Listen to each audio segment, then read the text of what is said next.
You are listening to The Daily Christian Living, a podcast that inspires us to pursue God and His kingdom daily.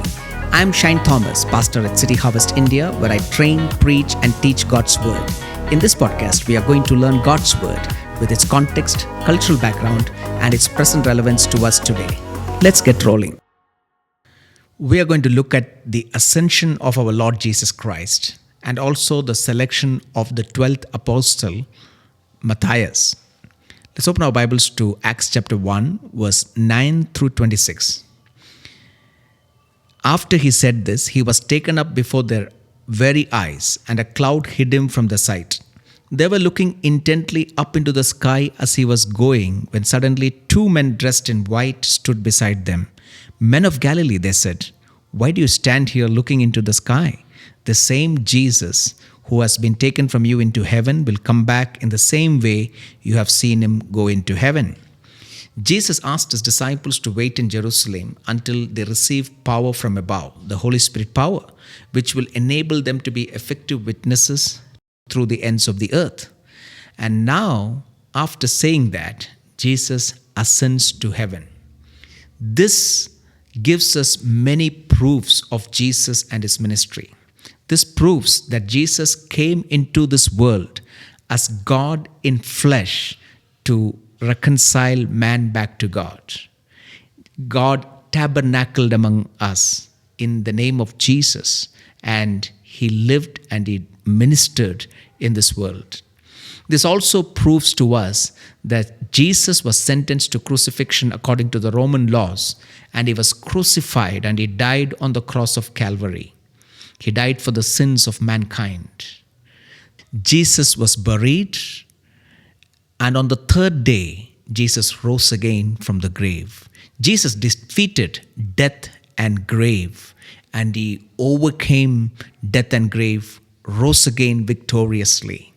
After his resurrection, Jesus appeared to more than 500 people at a time, Paul says, giving proof that Jesus is alive indeed after his death. And then in front of his disciples, with the proof of everybody watching him, Jesus ascends to heaven with a promise that he is coming back again. So Jesus is alive and he is coming back again to establish his kingdom forever and ever. Are you ready for the return of the Lord Jesus Christ? Have you received Jesus as the Lord of your life? God is calling you to be a part of what he's doing. Jesus has died for you on the cross of Calvary. And if you believe in Jesus, you become a child of God, a part of the kingdom of God. And Jesus is coming back again to receive us, to establish his kingdom and to rule in his kingdom with his beloved disciples. Well, after the ascension of Jesus, the disciples go back to Jerusalem and they pray together, and now they decide to select one apostle in the place of Judas Iscariot. Why did they have to select a new apostle? You must understand that Jesus is creating a new Israel. The old Israel that he created through Abraham failed in doing the purposes of God. Remember, Abraham was called to be a light of the nations, and God formed Jacob, and Jacob's 12 children became the 12 tribe heads of Israel. God gave them the promised land, but Israel was not faithful. The Old Testament Israel failed. Remember the time when God gave the 10 commandments, and when Moses walked down after receiving the commandments, the children of Israel was in sin, worshipping the molten calf, and God said that I want to destroy this nation and bring in a new nation through you, Moses. God thought about it right in the wilderness, that they are not fulfilling the promise. They are not true to the covenant. But Moses prayed to God and said, Lord, forgive them. And God continued to work with that generation. But when Jesus came, He came as a new Israel. And on the day of Pentecost, when the church was formed, it is a new Israel for us.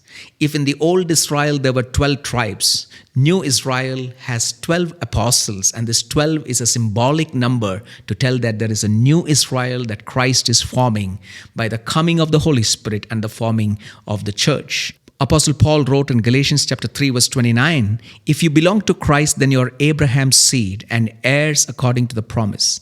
Galatians chapter 6 verse 15 to 16, "Neither circumcision nor uncircumcision means anything now in Christ. What counts is new creation, peace and mercy to all who follow this rule, to the Israel of God."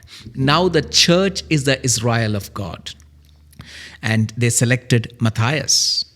Now you may be thinking that God's selection or Jesus' selection of Judas is a wrong move. I don't think it's a wrong move, because when you see in Luke chapter 6, after much prayer, Jesus selected his 12 apostles, and Judas Iscariot is mentioned over there.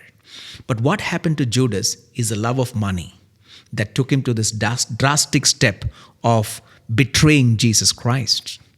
Judas loved money, and that is very evident in John chapter 21 when Mary comes and anoints Jesus with nard, pure perfume, and pours out upon Jesus and anoints him for burial. Judas Iscariot pointed out that this is large sum of money. According to John chapter 12 verse 4, but one of his disciples, Judas Iscariot, who was later to betray him, objected. Why wasn't this perfume sold and the money given to the poor? It was worth a year's wages. He did not say this because he cared for the poor, but because he was a thief. As keeper of the money bag, he used to help himself to what was put into it. So Judas Iscariot lost his way. He went after money and he betrayed Jesus Christ. But look at Mary's sacrifice. Jesus means everything to her, and her most expensive perfume. It costed her everything. She comes and breaks it and pours it out in the feet of Jesus, and she worships him. But look at Judas. He sold Jesus for 30 pieces of silver, the lowest cost of a slave according to the Old Testament. Now coming back, they wanted to select the 12th apostle. And how did they select him? They cast lots. Now, according to the Old Testament, the priests who do the duty in the temple were selected by casting lots. So they followed the Old Testament tradition, but this is not a casting lot to determine between two right and wrong people or right and wrong principle. After much prayer, the apostles had selected 2 men and they wanted God's direction, so they cast lot and selected Matthias. Prayer is involved, much counseling is involved, and then God gave them Matthias. Now, some people may argue that Matthias was a mistake. We don't read anything about him in Acts of the Apostles or the epistles. I want to tell you that Matthias was not a mistake. This was selected by the Holy Spirit. It was selected by God, and God was there in that selection. By the way, you have so many apostles, disciples of Jesus Christ mentioned in the Bible. But in the Acts of the Apostles, they don't find their mention, because Luke has his own focus on why he's writing Acts. We have only the mention of James and Peter and very few apostles, but other apostles of Jesus Christ are not recognized in the Acts of the Apostles. That does not mean that they were not valid. They were definitely valid, even as much as the prominent apostles who got their mention and their work in Acts of the Apostles, their work is valid. I've come across a lot of pastors and men and women of God who work in the outskirts. They work in villages and far places of this world. And many times their work go unrecognized. And then there are people working in great cities, and their work is evident for all to see. I want to tell you, God recognizes everybody's work equally. And on the day of reward, when Jesus comes, he will reward everybody publicly for the work that they have done. So Matthias is a godly selection, and I'm sure he has been helpful for the ministry in the early church. Amen. Praise the Lord, dear friends. Today we looked at the ascension of Jesus. We looked at the betrayal of Judas. What was his motive? And we also looked at the selection of Matthias. Are you expecting the return of Jesus Christ? If you are expecting the soon return of Jesus Christ, then how is your living? Are you living according to the word of God, waiting and preparing yourself to receive our Master, our Lord, the Lord Jesus Christ? Are you involved in the kingdom's work? Are you a witness of the Lord Jesus Christ? Looking at Judas and comparing our lives, are we after this world and this worldly desires and money and position and prestige? Or are we like a Mary who is so generous and sacrificial in her act of worship? Do you love Jesus beyond everything in your life? Let us introspect our lives.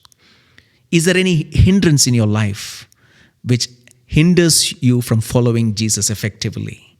May God give you the grace to follow Jesus like the apostles, like Mary who worshiped Jesus, and wait for his return. And until he comes back, we have the power of the Holy Spirit to carry the good work in the Lord Jesus Christ. May God richly bless you. Continue the good work in the Lord. God richly bless you.